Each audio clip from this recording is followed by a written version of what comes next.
안녕하세요, 묘한의사입니다. 여성 피부염 환자분들을 보다 보면 환자분들이 생리 전에 피부염이 악화되는 경우가 많습니다. 지루성 피부염도 조금 악화되는 경우가 많고, 그리고 아토피 피부염도 생리 전에 좀 불안정한 경우가 많습니다. 그래서 환자분들이 생리 전에 악화되니까 그러면 생리 자체 혹은 호르몬의 분비 자체가 피부염, 지루성 피부염과 아토피 피부염의 원인이 아닐까라는 생각을 하게 됩니다.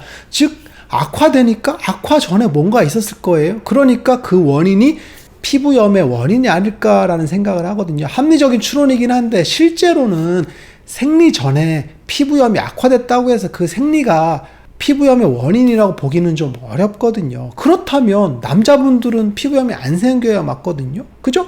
인류의 절반에 해당되는 남자분들은 호르몬이 그죠? 여성분들과 다르게 일정하거든요. 그래서 아토피 피부염이나 지루성 피부염의 호르몬은 원인은 아닙니다. 그런데 악화인자인 것은 맞는데 그 악화인자 자체가 지속되는 게 아니라 주기성을 갖는 아주 작은 원인일 수 있다라고 보시면 돼요. 그래서 오늘 이 시간에는 지루성 피부염과 아토피 피부염의 생리 전에 피부염이 악화되는 이유에 대해서 한번 알아보겠습니다. 최근에 나온 논문을 보게 되면 이탈리아 베로나 대학의 자코모 달벨로 교수님이 연구팀에 의해서 연구한 논문이 나오거든요. 18세 이상부터 45세까지 중증 아토피 피부염 환자분들과 건선 환자분들을 대상으로 생리 전에 혹은 생리 때 그리고 생리 후에 피부염의 정도에 대해서 한번 나눠봤거든요. 결론을 말씀드리면 중증 아토피 피부염 환자분들의 생리 전에 피부염이 악화된다라는 결론이 나왔어요. 대략 가려움과 삶의 질 그리고 증상의 중증도율이 보통 17%에서 35.3%가 증가한다고 되어 있거든요. 피부염을 가장 심하게 괴롭히는 가려움증은 35.3%나 증가한다라는 결론이 나왔어요. 그리고 또 다른 결론은 뭐냐면 경증 아토피 피부염 환자분들은 생리 전에 크게 증상이 악화되지는 않더라. 그리고 건선 환자분들은 생리 전에 증상의 변화가 거의 없다라는 결론을 내렸습니다. 그리고 또 하나는 생리 전 증후군이 심하다고 해서 아토피 피부염이 더 악화되지는 않는다라는 결론을 내렸어요. 그리고 또 다른 논문을 보게 되면 임신하거나 그리고 생리 전에 45%의 아토피 환자분들이 증상이 악화되더라라는 이야기거든요. 흔히 제가 이제 진료할 때 많이 얘기해 드리는 게 뭐냐면 임신을 하게 되면 아토피 환자분들은 증상 자체가 대부분 심해집니다. 이게 왜 그런지를 굉장히 궁금해 하시는데 가장 직접적으로는 체온이 상승한다는 게 문제입니다. 임신을 하게 되면 체온이 서서히 상승을 하거든요. 그러니까 우리 몸의 온도 자체가 올라가는데 그때 피부 온도도 같이 올라가거든요. 그래서 아토피 피부염이나 화폐상습진, 지루성 피부염 모두 다 증상이 악화되는 특징을 갖고 있죠. 즉 습진의 경우에는 열에 의해서 악화되는 특징을 갖고 있는데 대부분 악화되는 그런 부분이 있겠죠. 이 두 편의 논문을 보게 되면 생리 전에 분명히 아토피 피부염이나 지루성 피부염이 악화되는 걸로 나왔습니다. 그런데 그 악화가 유지되는 건 아니고 악화됐다 원래 상태로 돌아오는 주기성을 갖고 있다는 얘기입니다. 그러면 이 주기성을 갖는 이유가 뭘까요? 첫 번째는 항균 펩타이드 때문입니다.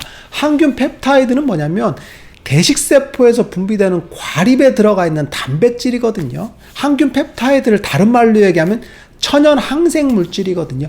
이 대식세포는 뭐냐면 우리 몸에 있는 세균이나 이런 박테리아, 바이러스 같은 것들을 물리적으로 잡아먹는 거예요. 이름에서 나온 것처럼 대식세포입니다. 크게 감싸서 잡아먹는 아주 원시적인 면역물질이거든요. 이 생리 전에 프로게스테론 자체가 분비가 증가하거든요. 이때 항균 펩타이드 양이 줄게 됩니다. 그럼으로써 피부의 염증 반응이 증가하는 거거든요. 그래서 얼굴 주변에 있는 그죠 여드름이 증가하거나 모낭염이 증가하는 이유가 바로 항균 펩타이드가 줄기 때문이라고 보시면 될 것 같아요. 그런데 항균 펩타이드는 어디에 많이 분포되어 있냐면 가장 많이 분포되어 있는 데가 피부, 그리고 호흡기, 그리고 요로에 많이 분비되어 있거든요. 그리고 두 번째는 피지 분비량이 증가한다는 겁니다. 보통 생리 전에 배란 전까지는 에스트로겐 농도가 증가하고 그죠?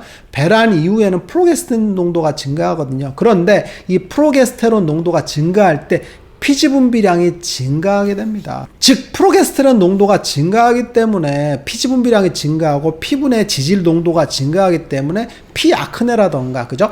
황색 포도당 구균 이런 세균들이 더 많이 살 수 있는 조건들이 조성되죠. 그러니까 피부에 염증들이 더 많이 생길 수 있는 그런 요인을 갖고 있다고 보시면 될 것 같아요. 그리고 세 번째는 생리하게 되면 염증 물질이 증가하게 됩니다. 기본적으로 여성분들 같은 경우 생리전 증후군이라고 해서 생리 전에 오한이 나거나 그죠? 굉장히 통증을 느끼거나 기분 나쁜 느낌을 받거나 몸이 아프다고 하죠. 이게 바로 염증 물질이 증가하는 거거든요. 프로스타글란딘이라고 해서 이 염증 물질들이 증가하게 되는데 이때 바로 피부의 염증도 증가할 가능성이 굉장히 높습니다. 우리가 통증이 있다, 열이 난다 이런 건 사실은 염증이 증가하는 거거든요. 우리 몸에 염증 반응이 생기게 되면 아무래도 피부 염증도 당연히 증가할 수밖에 없게 됩니다. 그리고 네 번째는 생리 전에 여성분들 같은 경우 단 것이 땡기는 경우들이 많죠. 그리고 예민한 분들이 좀 많고 약간 불안정하고 몸이 좀 피곤하죠. 이거랑 관련이 있는데 기본적으로 생리 전에 프로스타글란딘이 증가하게 되면 혈당을 줄입니다. 그럼으로써 혈당이 줄어드는 반면에 세로토닌 농도가 줄거든요. 세로토닌 농도는 기본적으로 행복 호르몬이라고 하는 거거든요. 그런데 이게 줄기 때문에 기본적으로 몸에서는 혈당이 주니까 몸이 처지게 되겠죠. 그러니까 단 것이 땡기죠. 그죠? 단 것을 먹어서 혈당을 빨리 올려야 되겠죠. 그래서 트립토판이 많이 함유된, 당분이 많이 함유된 것들을 섭취를 원하거든요. 그래서 초콜릿이나 이런 것들을 막 먹게 되는 그런 문제가 생기고, 또 하나는 세로토닌이 줄게 되니까 우울하죠. 그로 인해서 음식 섭취를 좀 무절제하게 하는 경우들이 많죠. 이때 피부의 염증도 증가할 가능성이 높아요. 기본적으로 혈당 수치가 높아지게 되면 피부의 염증 자체가 더 증가할 가능성이 높거든요. 오늘 이 시간에는 생리 전에 아토피 비염과 지루성이 악화되는 이유에 대해서 한번 알아봤어요.